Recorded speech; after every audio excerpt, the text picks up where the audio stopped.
The time is now 5:53 on this Friday morning, and here's what you need to know before you go.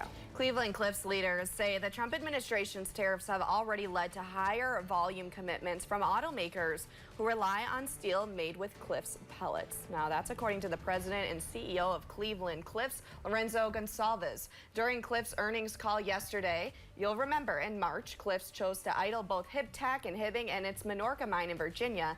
And amid a recent drop in demand for steel, more than 600 workers were laid off. Gonsalves believes in order to get fully back on track and for Cliffs to make a profit, the American steel industry needs to stay cross-competitive.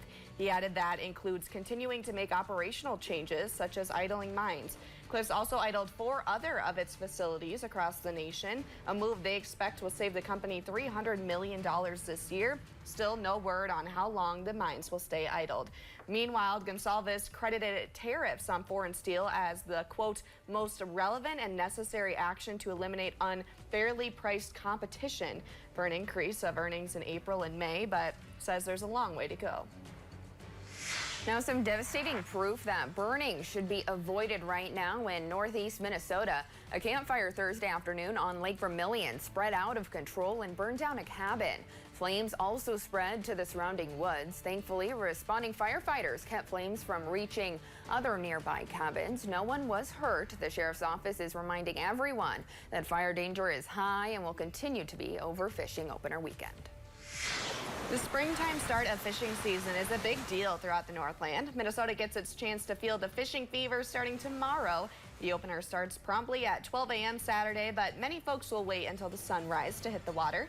This year, bait shortage problems seem to be solved, and the ice is out for most part on our lakes. But the water is still cold, and there may be a little lingering ice up north for boaters to watch out for.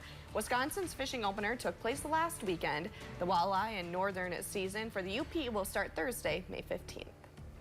And calling all railroad lovers, tomorrow is National Train Day. The Lake Superior Railroad Museum is set to hold their annual National Train Day celebration on Saturday. The celebration will run from 10 a.m. to 5 p.m. The museum has a full day of events to enjoy, from speeder rides, engine tours, and special viewings of train cars. There will also be a swap meet where selling of railroad items will be taking place. Items can be model trains, books, clothing, and more. Tickets are available to purchase online.